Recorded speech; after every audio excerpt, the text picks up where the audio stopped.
अब हम बात करते हैं फोर्थ ट्रेंड की, that is called metallic character.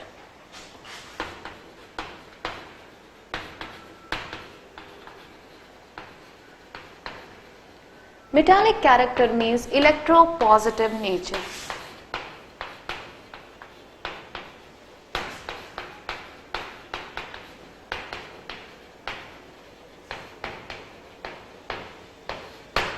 Electropositive nature. Now देखिए मेटालिक कैरेक्टर कैसा होता है। मेटालिक कैरेक्टर का मतलब होता है कि कौन कितना आसानी से इलेक्ट्रॉन को लूज कर सकता है। लूज करेगा तो उसमें पॉजिटिव नेचर आता है। जैसे हमने बात किया है सोडियम का, सोडियम के आउटर मोस्ट शेल में इलेक्ट्रॉन अगर कंप्लीट करने हैं तो उसे अपना एक इलेक्ट्रॉन लूज करना पड़ता है। लूज करने से उसके ऊपर पॉजिटिव चार्ज आ जाते हैं, जिसको हम बोलते हैं इलेक्ट्रोपॉजिटिव नेचर बोलते हैं। नाउ हमारे पास जैसे ग्रुप में बात करते हैं lithium, sodium, potassium, rubidium and caesium की। जैसे कि बात किया इट्स 2,1, 281, 2881, 288, 181 and 288, 18, 181। आप अगर देख रहे हो कि इनका नंबर ऑफ शेल कैसा हो रहा है, इंक्रीज हो रहा है। नंबर ऑफ शेल इंक्रीज हो रहा है तो ये जो आउटर मोस्ट इलेक्ट्रॉन है वो न्यूक्लियस से दूर होता चला जा रहा है। न्यूक्लियस से दूर होता चला जाएगा तो न्यूक्लियस का फोर्स ऑफ अट्रैक्शन वीक पड़ जाएगा, और न्यूक्लियस का वीक फोर्स ऑफ अट्रैक्शन होने की वजह से ये आखिरी इलेक्ट्रॉन उतनी ही आसानी से रिलीज हो जाएगा, और आसानी से रिलीज हो गया यानी उसके ऊपर इलेक्ट्रोपॉजिटिव नेचर ज्यादा आ जाएगा, जल्दी आ जाएगा, यानी उसका मेटालिक नेचर बढ़ जाएगा। So we can say that कि ग्रुप में क्या होगा, when we go down the group, when we go down the group, electropositive nature increases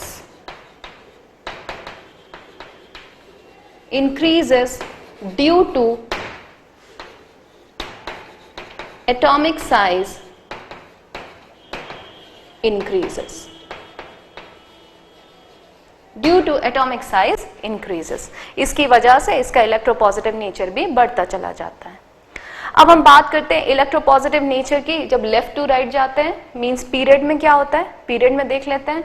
देखिए lithium, beryllium, boron, carbon, nitrogen, oxygen and fluorine. हमने अभी पढ़ा था थोड़ी देर पहले एटॉमिक साइज के बारे में। साइज हमने देखा था पीरियड में लेफ्ट टू राइट जाने पे कैसा होता है, डिक्रीज होता है। साइज छोटा हो जाएगा तो आखिरी इलेक्ट्रॉन उससे बाउंडेड हो जाएगा, बाउंडेड हो जाएगा तो बाहर निकलना मुश्किल हो जाएगा, और बाहर निकलना मुश्किल हो गया यानी इलेक्ट्रोपॉजिटिव नेचर डिक्रीज हो जाएगा। इलेक्ट्रोपॉजिटिव नेचर डिक्रीज हो गया, इट मींस कि उसका मेटालिक कैरेक्टर भी डिक्रीज हो गया। सो वी कैन से कि when we go from left to right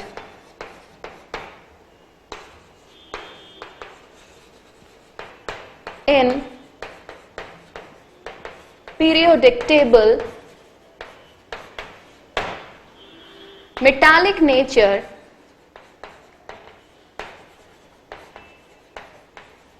decreases. Metallic nature decreases since atomic size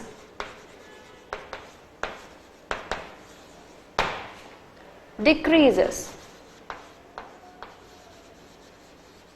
Atomic size decreases. So जब हम लेफ्ट टू राइट जाएंगे तो पीरियोडिक टेबल का मेटालिक नेचर डिक्रीज हो गया, क्योंकि एटॉमिक साइज कैसी हो गई, डिक्रीज हो गई। लेकिन मेटालिक नेचर डिक्रीज होने से नॉन मेटालिक कैरेक्टर इंक्रीज होता है। नॉन मेटालिक कैरेक्टर क्या होता है, इलेक्ट्रॉन्स को एक्सेप्ट करना। जो जितना आसानी से इलेक्ट्रॉन एक्सेप्ट कर लेगा उसमें नॉन मेटालिक नेचर उतना ही ज्यादा रहेगा। तो आप देखिए जैसे जैसे हम है ना लेफ्ट टू राइट जाते हैं क्या होता है, साइज है ना छोटा होना शुरू हो गया। साइज छोटा होना शुरू हो गया यानी न्यूक्लियर पावर बढ़ना शुरू हो गया। न्यूक्लियर उसको होल्ड करके रखता है, आखिरी इलेक्ट्रॉन्स को अपनी तरफ खींच के रखता है, खींच के रखने से साइज छोटा होगा। अब अगर इन केस कोई आउटर मोस्ट इलेक्ट्रॉन उसके फोर्स ऑफ अट्रैक्शन के एरिया में आता है तो वो उसे जल्दी खींच लेगा, जल्दी खींच लेगा। इलेक्ट्रॉन्स का लेना क्या कहलाएगा? Non metallic nature. सो हम कह सकते हैं कि अगर मेटालिक नेचर डिक्रीज हो रहा है तो नॉन मेटालिक नेचर इंक्रीज हो रहा है। So we can say non metallic nature increases.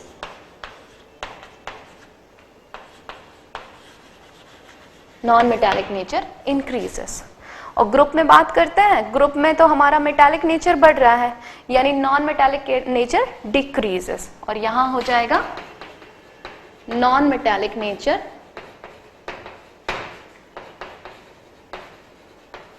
Decreases. So group में मेटालिक नेचर बढ़ेगा और नॉन मेटालिक नेचर डिक्रीज होगा। जब से लेफ्ट टू राइट में क्या होगा? मेटालिक नेचर डिक्रीज होगा और नॉन मेटालिक नेचर इंक्रीज हो जाएगा। तो इस तरह से तुम्हारे मेटालिक नेचर और इलेक्ट्रोपॉजिटिव नेचर की बात आती है। हाँ, यहाँ एक चीज और, नॉन मेटालिक नेचर को हम इलेक्ट्रोनेगेटिव नेचर भी बोल सकते हैं। इलेक्ट्रोनेगेटिव मतलब इलेक्ट्रॉन्स को गेन करने का टेंडेंसी। तो इलेक्ट्रॉन को जो जितनी जल्दी गेन करेगा उसमें नॉन मेटालिक नेचर उतना ही ज्यादा रहेगा। अब जैसे हम इसमें एक एग्जांपल बताते हैं नॉन मेटालिक में, हेलोजन फैमिली का। नॉन मेटल्स की बात करते हैं, fluorine, chlorine, bromine and iodine. See, fluorine, chlorine, bromine, iodine, this is the halogen group. और हम जानते हैं ग्रुप में ऊपर से नीचे आने पे साइज बढ़ता है। साइज बढ़ेगा तो इसमें सबसे ज्यादा मेटालिक कौन हो जाएगा? आयोडीन, क्योंकि साइज बढ़ने से वो अपना इलेक्ट्रॉन आसानी से रिलीज कर सकेगा। और सबसे ज्यादा नॉन मेटालिक कौन हो जाएगा? फ्लोरीन, क्योंकि इसमें सबसे छोटा साइज किसका है? फ्लोरीन का। तो सबसे ज्यादा non metallic fluorine, then chlorine, then bromine and then iodine. So we can say that चाहे वो नॉन मेटल्स हों चाहे मेटल्स हों, जो मेटालिक नेचर है वो ग्रुप में ऊपर से नीचे आने पे इंक्रीज होने वाला है एंड लेफ्ट टू राइट जाने पे डिक्रीज होने वाला है। एंड नॉन मेटालिक नेचर क्या होगा? ऊपर से नीचे आने पर डिक्रीज होगा एंड लेफ्ट टू राइट जाने पर इंक्रीज होगा। ठीक, अब जो नेक्स्ट प्रॉपर्टी है, नेक्स्ट ट्रेंड है मेटालिक नेचर के बाद, that is chemical reactivity. Chemical reactivity.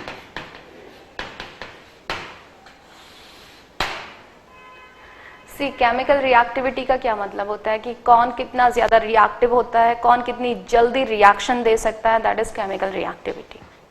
Metals की बात करते हैं तो जो जितना आसानी से इलेक्ट्रॉन लूज करेगा वो उतना ही ज्यादा रिएक्टिव हो जाएगा। और नॉन मेटल की बात करते हैं तो जो जितना आसानी से इलेक्ट्रॉन गेन करेगा वो उतना ही ज्यादा रिएक्टिव हो जाएगा। नाउ चेक इट, हम पहले बात करते हैं कि ग्रुप में कैसे होने वाली है रिएक्टिविटी और पीरियड में कैसे होने वाली है। हमारे पास है lithium, sodium, potassium, rubidium and caesium. मैं आप लोग को एक ही ग्रुप ले रही हूं, लेकिन इसका मतलब ये नहीं है कि बाकियों के लिए अलग है। दैट जो ग्रुप के लिए इसके लिए प्रॉपर्टी सेम है वैसा ही सेम प्रॉपर्टी दूसरे ग्रुप्स के लिए है। This is the first group, that's why I am taking so many times. Okay, now lithium, sodium, potassium, rubidium, caesium. अब आप देखिए 2,1, 2,8,1, 2,8,8,1, 2,8,8,18,1, then 2,8,8,18,1।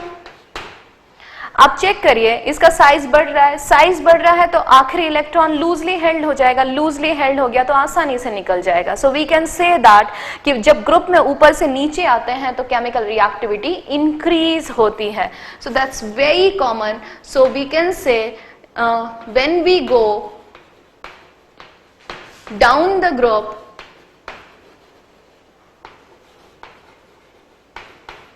reactivity will increases, reactivity will increases, क्योंकि साइज कैसा हो रहा है? बढ़ रहा है। as atomic size increases, as atomic size increases, atomic size बढ़ गई, आखिरी इलेक्ट्रॉन लूजली हेल्ड हो जाएगा, आसानी से निकल जाएगा तो रिएक्टिविटी बढ़ जाएगी। अब सिमिलरली हम चेक करते हैं पीरियड में क्या होता है। सी पीरियड में कैसा होगा, is lithium, beryllium, boron, boron, carbon, nitrogen, oxygen and fluorine.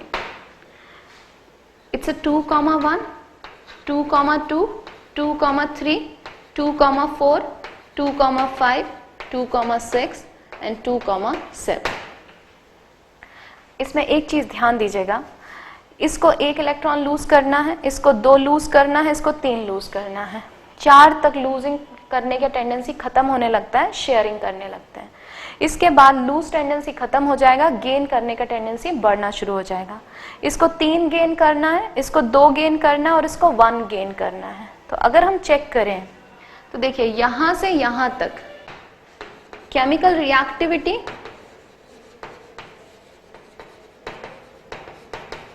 Decreases. ऐसा क्यों हो रहा है, क्योंकि साइज छोटा हो रहा है। साइज छोटा हो रहा है तो इलेक्ट्रॉन लूज करना मुश्किल हो जाएगा, मुश्किल हो जाएगा तो केमिकल रिएक्टिविटी डिक्रीज हो जाएगी। इस वाले कॉलम पे आके काफी हद तक केमिकल रिएक्टिविटी न्यूट्रल हो जाती है और उसके बाद फिर से जैसे जैसे आपका साइज छोटा होता है इलेक्ट्रॉन लेने का टेंडेंसी बढ़ना शुरू हो जाता है। इलेक्ट्रॉन लेने का टेंडेंसी बढ़ेगा तो इधर पर chemical reactivity increases,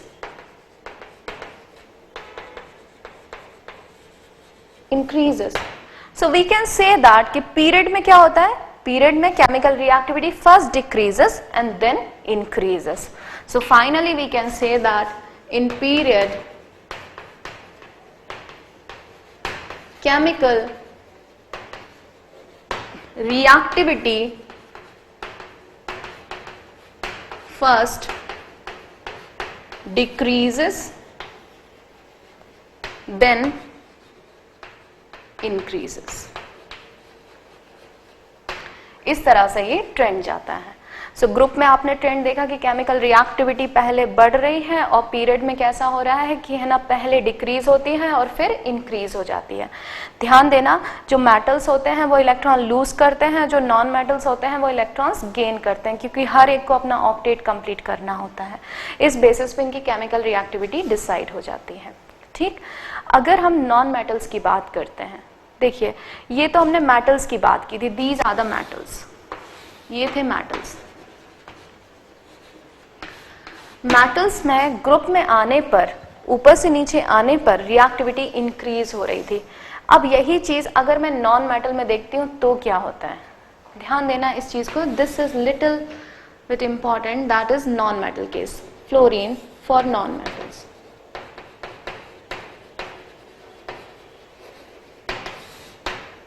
fluorine, chlorine, bromine, iodine. Fluorine is 2,7, this is 287, that is 2887 and that is 288,187। देखिए नॉन मेटल के आउटर मोस्ट शेल में कितने इलेक्ट्रॉन है, 7 लूज करना आसान तो होता नहीं है, उनके पास आसान ऑप्शन क्या है कि एक इलेक्ट्रॉन को गेन कर लिया जाए। अब यहां पर फ्लोरीन ने एक इलेक्ट्रॉन गेन किया, इसने भी एक गेन किया, इसने भी एक गेन किया, इसने भी एक गेन किया, लेकिन गेनिंग के दौरान क्या होता है कि आयोडीन का साइज तो बहुत बड़ा हो रहा है। साइज बड़ा हो रहा है तो क्या होगा, इसका जो फोर्स ऑफ अट्रैक्शन है वो रिड्यूस होना शुरू हो जाएगा, जबकि इसका साइज बहुत छोटा है। साइज छोटा है तो जो न्यूक्लियस का फोर्स ऑफ अट्रैक्शन है वो बहुत हाई रहेगा। सो नॉन मेटल केस में ध्यान देना कि when we go down the group, reactivity decreases. Reactivity decreases. These are the non-metals and non-metal के केस में ग्रुप में रिएक्टिविटी कैसे हो जाएगी, डिक्रीज हो जाएगी। और इंक्रीज किस केस में होगी, मेटालिक केस में। So when we go down the group, metal reactivity will increases as atomic sizes increases। और यहां पर क्या होगा कि when we go down the group reactivity decreases as atomic size increases, as atomic size increases. ऐसा क्यों हो रहा है? क्योंकि इनको डोनेट करना है और उनको गेन करना है. Because of that is happening. तो इसमें ध्यान देना केमिकल रिएक्टिविटी में.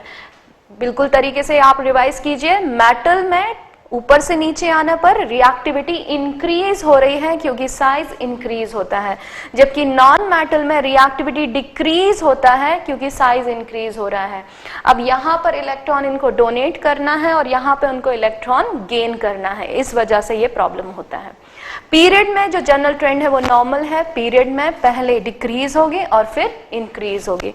इस तरह से आपकी केमिकल रिएक्टिविटी को कंट्रोल कर लिया जाता है.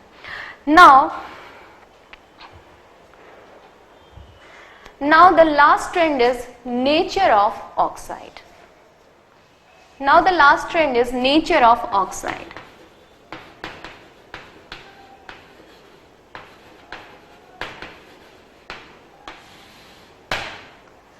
Now come to the nature of oxide. देखिए जब हम नेचर ऑफ ऑक्साइड्स की बात करते हैं तो मेटल जब ऑक्सीजन से रिएक्ट करती हैं तो मेटालिक ऑक्साइड फॉर्म करती हैं.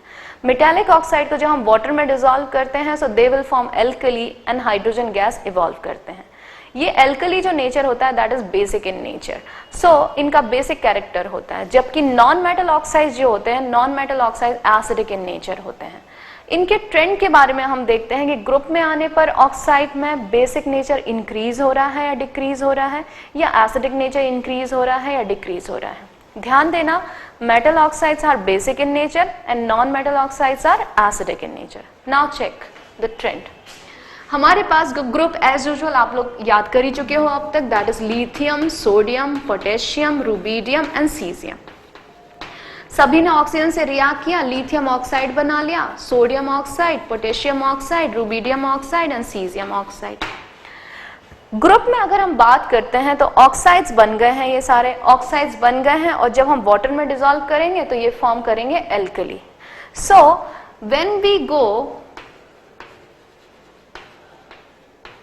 Down the group, when we go down the group, basic nature of metal oxide increases. Metal oxide increases. So metal oxides का नेचर जो होता है वो इंक्रीज होता है. लेकिन अगर हम बात करते हैं लेफ्ट टू राइट जाने पे क्या होगा, तो देखिए लेफ्ट टू राइट में क्या होगा, लिथियम है, बेरिलियम है, then boron, carbon, nitrogen, oxygen and fluorine. इनके अगर ऑक्साइड्स की बात करते हैं तो lithium oxide, then beryllium oxide, then boron oxide, then carbon oxide, NO2, बहुत सारे ऑक्साइड बनने शुरू हो जाएंगे इस तरह से ऑक्सीजन एंड फ्लोरीन के. अब हम बात करते हैं इनके ऑक्साइड्स का नेचर कैसा होता है.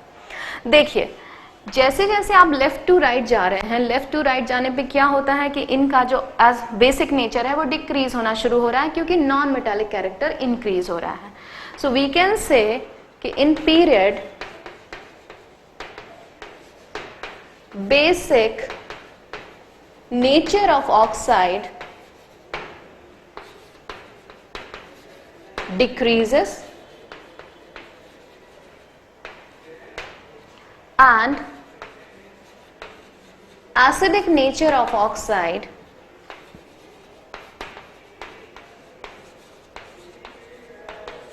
increases. So in period basic nature of oxide decreases and acidic nature of oxide increases. याद रखिएगा metal oxides are basic in nature and non metal oxides are acidic in nature. ध्यान देना इसको. metal oxides are basic in nature and non-metal oxides are acidic in nature. इस तरह से हमें पता लग जाता है। मेटालिक नेचर भी हम पढ़ चुके हैं। मेटालिक नेचर ऊपर से नीचे आने पे इंक्रीज होता है, यानी बेसिक ऑक्साइड नेचर कैसा होगा, इंक्रीज होगा। लेफ्ट टू राइट जाने पे नॉन मेटालिक कैरेक्टर इंक्रीज होता है, यानी एसिडिक नेचर कैसा होता जाएगा, इंक्रीज होता जाएगा। ध्यान देना। So this is the nature of oxides. Now the nature of oxide, जैसे आपने देखा कि लिथियम ने ऑक्सीजन से रिएक्ट किया, लिथियम ऑक्साइड बन गया, सोडियम ऑक्साइड बन गया, potassium oxide, rubidium oxide and caesium oxide. चीज याद रखना है कि जो मेटल होती हैं वो ऑक्सीजन से रिएक्ट करके ऑक्साइड बनाती हैं, और जब इनको हम पानी में डिसॉल्व करते हैं तो दे will form alkali. Alkali form करना है यानी इनका बेसिक नेचर प्रोड्यूस होना होता है। So we can say that कि metal form basic oxide. Metal form basic oxide. अब बेसिक ऑक्साइड बनाया, ऊपर से नीचे आने पर इनका बेसिक नेचर सेम रहेगा, क्योंकि सारी की सारी मेटल्स हैं तो इनका बेसिक नेचर भी कैसा रहेगा, सेम रहेगा। So in group basic nature of oxide will be same, will be same, basic nature of oxide will be same। तो सारे के सारे ऑक्साइड्स कैसे रहेंगे, बेसिक रहेंगे। और अगर हम बात करते हैं पीरियड्स की, तो पीरियड्स में देखिए लिथियम है, बेरिलियम है, बोरॉन है, कार्बन है, नाइट्रोजन है, ऑक्सीजन है एंड फ्लोरीन है। अगर हम बात करेंगे तो lithium oxide and beryllium oxide, ये जो दोनों है this is the metal oxides. तो मेटल ऑक्साइड्स कैसे रहते हैं, बेसिक रहते हैं, basic oxide. B2O3, this is amphoteric oxide, amphoteric oxide. और इनके जो ऑक्साइड फॉर्म होंगे these are the non metal oxide. Non metal oxide मतलब एसिडिक ऑक्साइड हो जाएंगे, acidic oxide. So see here, अगर आप पीरियड की बात करते हो, पीरियड की बात करते हैं तो क्या हो रहा है, जैसे इधर CO2 कर देते हैं, यहाँ NO2 कर देते हैं, ये ऑक्सीजन, ये F2O। सो अगर हम बात करते हैं तो बेसिक नेचर कैसा हो रहा है, धीरे धीरे रिड्यूस हो रहा है, और एसिडिक नेचर कैसा हो रहा है, इंक्रीज हो रहा है। तो आप कह सकते हैं कि इन पीरियड